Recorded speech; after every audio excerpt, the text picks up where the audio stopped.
Gracias. Perdí el conocimiento.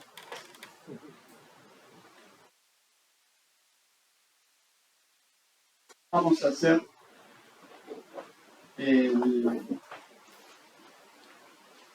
estudio de la parashá Terumá, que es la parashá de esta semana, 5783. Terumá implica la ofrenda que Dios pide a Israel a través de Moisés, de todos aquellos que lo sientan en su corazón. Es decir, no es compulsivo, sino que todos aquellos que lo sientan en su corazón, que traigan. Y entonces da una lista de 15 elementos para la construcción del Mishkan. El Mishkan es el tabernáculo. Y Hashem, después de dar todos los elementos, dice: Mishkan y construirán y harán el Mishkan, el tabernáculo, y yo pondré la Shekinah, su presencia, Betohan, dentro de ustedes, en ustedes. Y entonces después vienen todos los elementos que componen el Mishkan, traducido al español como tabernáculo.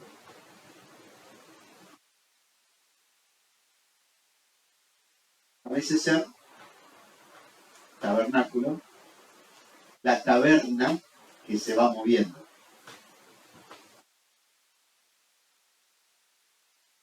Muy interesante comprender la situación. Primero Dios da los 10 mandamientos, grandes esbozos puntuales de cómo tiene que ser la relación entre el hombre y él, y cómo tiene que ser la relación entre el hombre y el hombre. Después, la parashá siguiente, Mishpatim, da ejemplos puntuales de la vida de todos los días. Y ahora está pidiendo la construcción de un lugar donde él va a poner su presencia. Entonces, el Dios que no puede ser dibujado, ni adorado, ni construírsele una imagen, termina diciendo: bueno, pero hagan un lugar en donde realizar la religión social, para decirlo de una manera muy simple.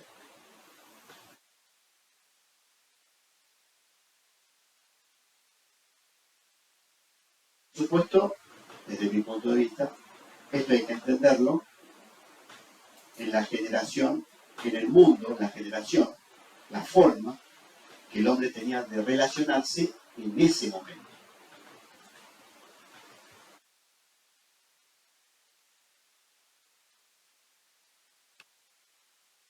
A grandes rasgos, el Mishkan, el tabernáculo, tenía dos partes, a grandes rasgos, para hacerlo sencillo y rápido. El Aron HaKodesh, el lugar del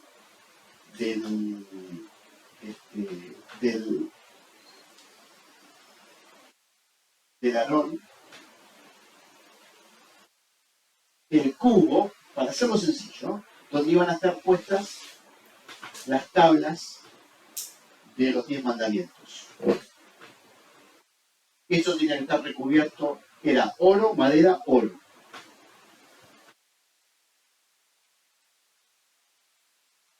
Capones, una lámina de oro arriba, y los querubines. Sobre esto hay muchos debates. ¿Qué son los querubines? ¿Qué no son los querubines? Unos dicen que lo que más quedó es que eran dos ángeles, uno masculino y uno femenino, mirándose el uno al otro. Pero a su vez, también nos recuerda a que cuando Adán y Eva fueron echados del jardín del Edén, Dios puso querubines con espadas para que el hombre no pueda volver a entrar allí. La espada de los querubines es la justicia divina. O sea, o tenemos una vida justa o no entramos en el lugar placentero. ¿Cuál es el lugar más placentero? El jardín del Edén. ¿Qué es el jardín del Edén? Más difícil todavía, el vientre de la madre.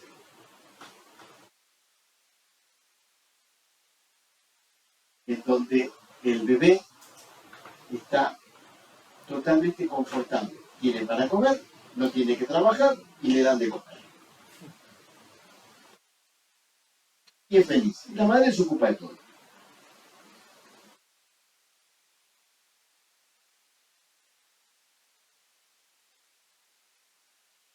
Para entrar en ese estado, Yeshua dice que tenemos que ser como niños, que tenemos que tener el corazón que tienen los niños. ¿Por qué el corazón que tienen los niños? Porque es un corazón endeble, de aprendizaje, porque respetan la autoridad. De ese corazón es el lugar que Dios elige tener su presencia.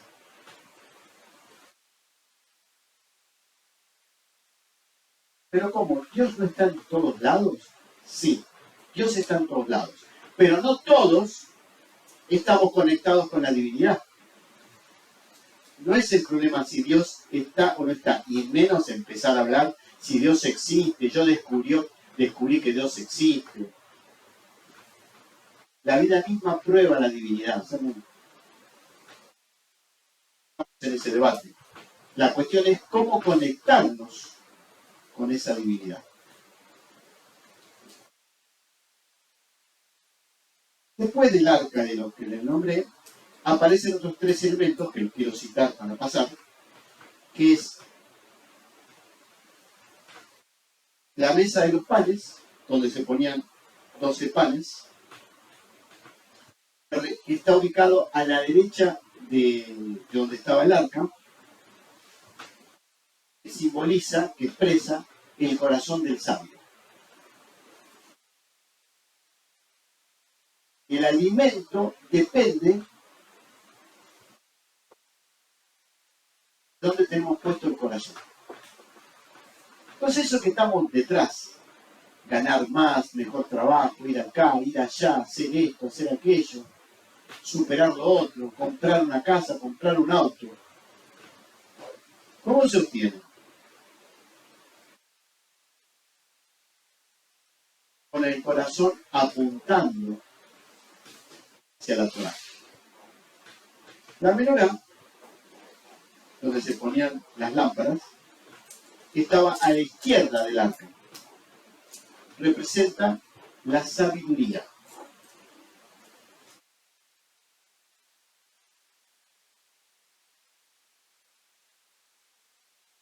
¿Qué es ser sabio? Saber tomar las elecciones correctas de cada circunstancia. Entonces, si el corazón apunta a la Torá y la sabiduría es la correcta,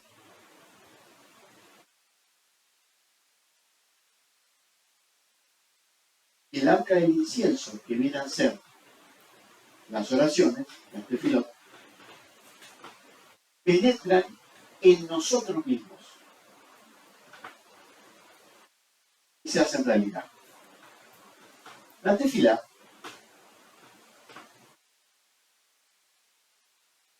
se traduce como oración. Y tenemos una gran diferencia con la sociedad occidental. La oración en la sociedad occidental es el pedido del pobre y abandonado pecador frente al Dios Todopoderoso. La tefilá, en el idioma hebreo, significa mirarnos a nosotros mismos. Cuando hacemos una tefilá, está bien, estamos hablando a Dios, esto, y te agradezco, y te pido, esto y lo otro. Pero en el fondo, es la mirada propia. Regresar a Dios mirándonos a nosotros mismos para poder ubicarnos en tiempo y en espacio. Resumiendo, ¿qué es el Mishkan? Aparte del lugar que Dios dijo que se hiciera y que Él iba a poner su presencia. Es una representación física de las fuerzas divinas que están en nosotros.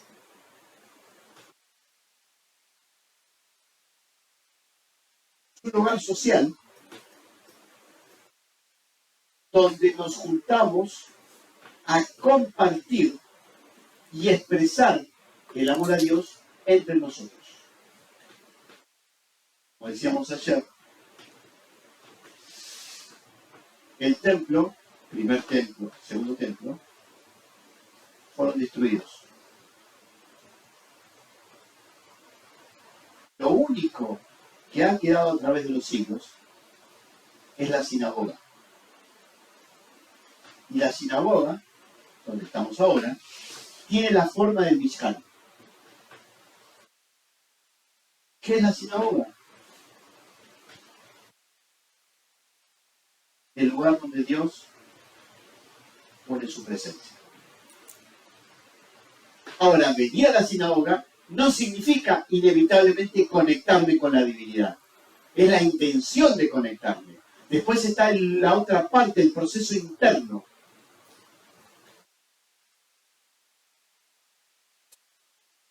Y en el proceso interno es importante el servicio,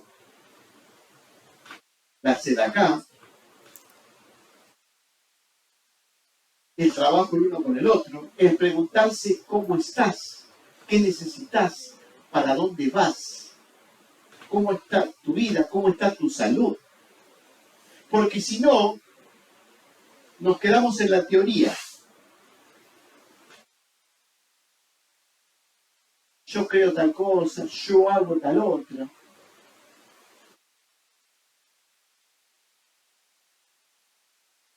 Pero no estamos en este mundo para eso. Estamos en este mundo para superarnos y transformarnos en el lugar en donde Dios promete poner su presencia. ¿Y qué es la presencia de Dios? El Espíritu Santo. ¿Qué es el Espíritu Santo? La conexión hombre-Dios. No entramos en las definiciones occidentales, Dios Padre, Dios Hijo, Dios Espíritu Santo, son tres que son uno.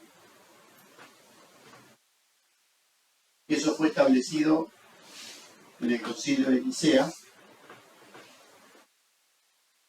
y quien no aceptaba esa creencia que no tiene explicación, era pasaba por la espada, o sea, lo mataron. Después quedó la creencia, y quedó la creencia, entonces quedó establecido. Y es interesante porque hablamos de los 10 mandamientos, y los 10 mandamientos, claramente, Dios dice que Él es uno solo. Entonces, la Biblia dice una cosa, y los hombres creemos otra cosa.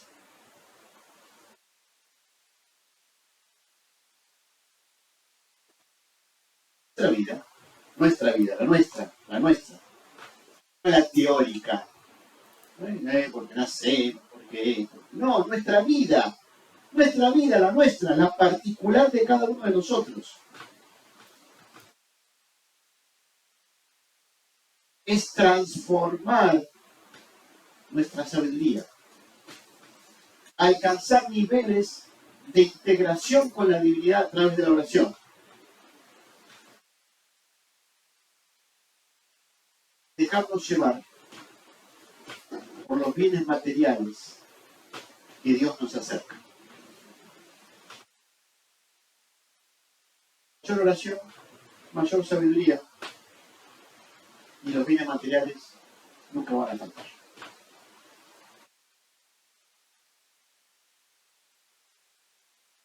Entonces, nuestra vida es transformarnos en el espacio de la luz divina. Ahora, el espacio de la luz divina. Suena muy bonito. ¿Qué es? Nos quedamos volando en definiciones, palabras muy lindas. ¿Cómo es eso todos los días?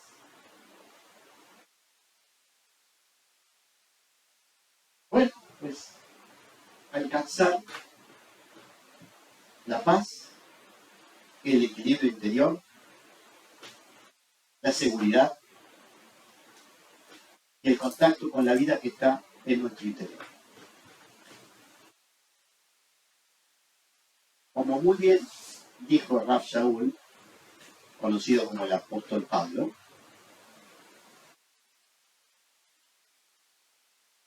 el cuerpo es templo del Espíritu Santo. Obviamente esto fue interpretado de una manera antibíblica. ¿Por qué? Porque hay que ver todo el contexto de lo que él venía diciendo. ¿Y él qué venía diciendo? Que en la comunidad de Corintio, un hombre tenía como esposa a su madre. Hizo fornicación.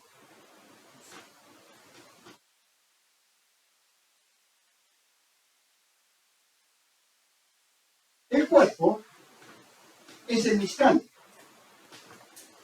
Porque si Dios va a poner su presencia en nosotros, el cuerpo es el que recibe la presencia divina. Y por eso el cuerpo es el espacio físico de la vida interior. Y todo lo que contradiga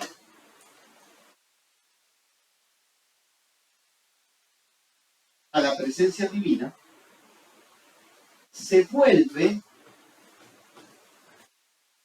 una oposición a la divinidad. Por el otro lado, cuando nuestra alma se eleva, ¿qué es que se eleva? Se va conectando con la divinidad, que es tener vida interior. El cuerpo, nuestro cuerpo físico, se equilibra y se sana. Se equilibra y se sana. Por eso es muy bueno solamente quedarnos en la parte lógica de conocer las escrituras, y yo hago porque está escrito, y yo creo tal cosa, sino pasar a plasmar en nuestra vida diaria el contacto con la divinidad. Si el alma se eleva, el cuerpo se equilibra y se empieza a sanar. ¿Formas prácticas de alcanzar esto? Alimentación sana,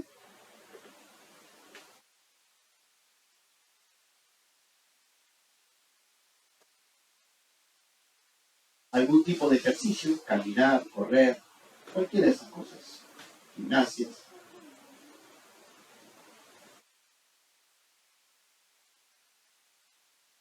La tefila y la oración. Entonces uno puede pensar, yo como bien. Bueno, la alimentación sana son frutas, verduras, la menor cantidad de carne roja posible y cereales.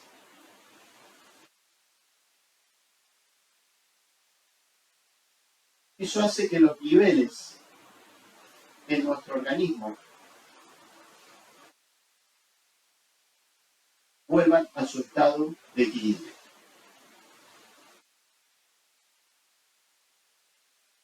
Mover el cuerpo. No tengo tiempo. Tengo que trabajar, tengo hijos, tengo que esto, tengo el otro. Siempre hay tiempo. Hay que ir a comprar, caminando. Hay que limpiar la casa, limpiar la casa. Voy con los chicos a la plaza, me doy una vuelta caminando a la plaza. Siempre hay un espacio para proteger el cuerpo. La tefilá, la oración, que es mirarse a sí mismo para vencer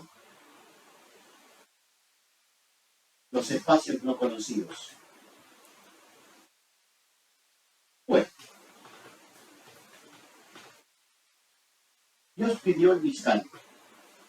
Dios nos pide que nuestro cuerpo esté preparado para su presencia. ¿Cómo va a estar mi cuerpo preparado para su presencia? No lo tengo sano. Y sano no es no estar enfermo, sino cuidarse, que es una cosa diferente. Que a su vez, cada esfuerzo que Dios nos pide en nuestro cuerpo es para superarnos.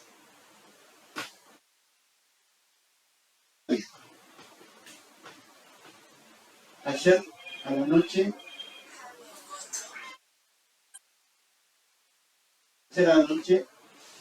pude ver una película muy interesante de un sacerdote católico cuya madre murió en Auschwitz. Él era judío. Se convirtió textualmente. Fue converso al catolicismo y llegó en Francia a ser el representante de toda la Iglesia Católica de Francia.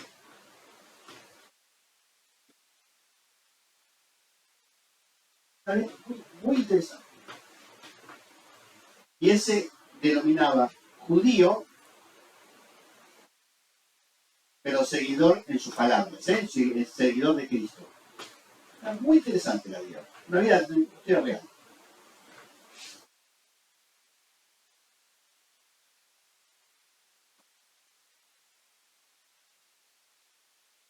¿Qué épocas estamos viviendo? Parte del pueblo de Israel reconoce a Yeshua como un gran rabino. Parte del mundo occidental está tratando de conocer un poco más a Israel. Entonces vemos las banderitas, esas cositas que usan, ¿no? Se piensa que hacen fiestas y todo lo demás. Pero bueno, hay un acercamiento.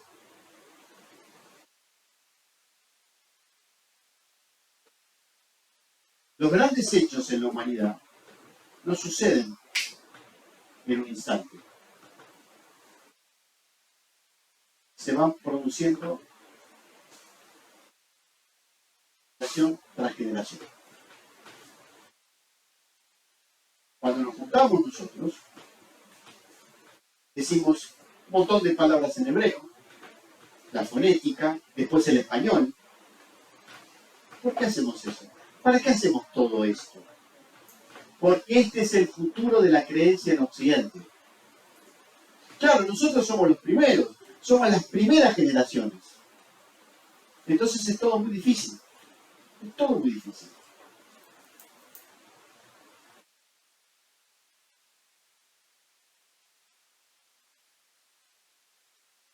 Vivir los mandamientos, conocer la Torá, es aplicar nuestra vida diaria las intenciones divinas.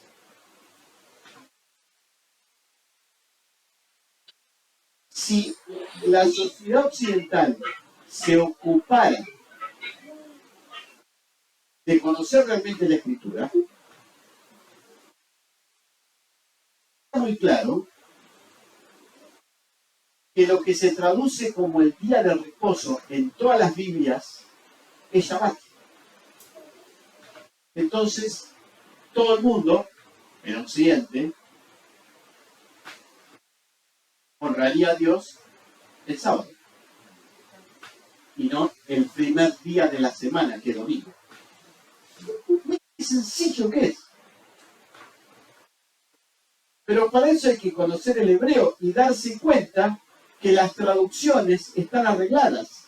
¿Para qué están arregladas? Para que pensemos de otra manera. Como no se puede explicar por qué pensamos de otra manera, cambiamos la escritura. Y nos daríamos cuenta que Yeshua no resucitó un domingo, sino que resucitó en Shabbat y lo fueron a ver el primer día de la semana, que es al crepúsculo, el sábado a las 7:15, 7:30 de la tarde. Tenemos que cambiar todo. Ya va a llegar ese momento.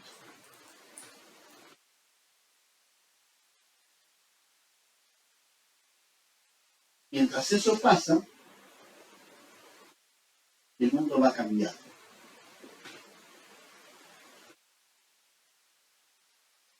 Pero las esencias siguen siendo las mismas.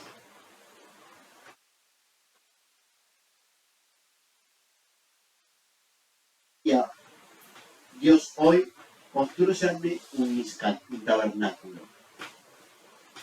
Con la época actual de la tecnología que manejamos, computadoras, celulares, viajes a la Luna, próximamente viajes a Marte. Cambia el mundo, pero no cambia la concepción. El hombre sigue siendo el hombre. El cuerpo sigue siendo el cuerpo. Y es el habitáculo de la presencia divina.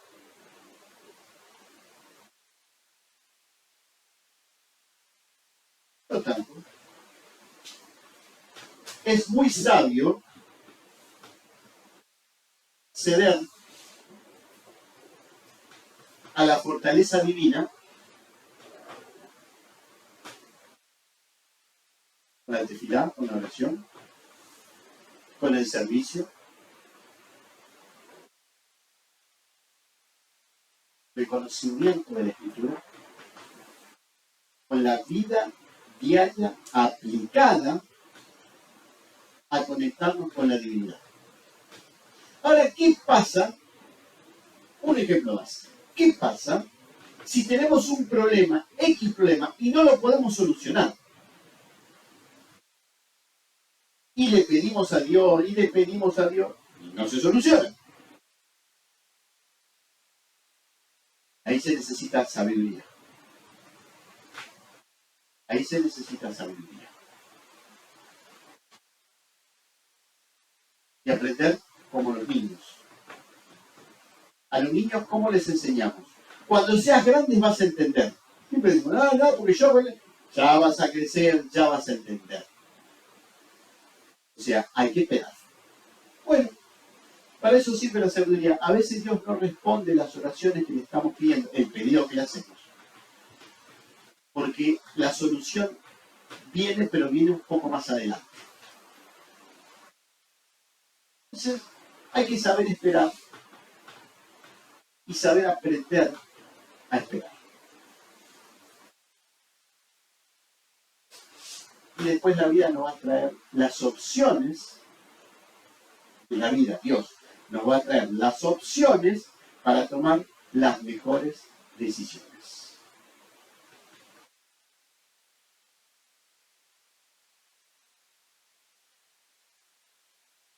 Seamos precavidos. Utilicemos la vida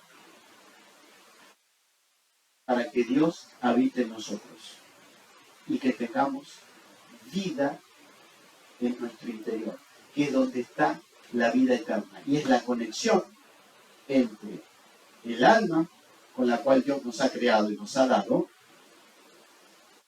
y la divinidad. El alma con la divinidad. Eso va a constituir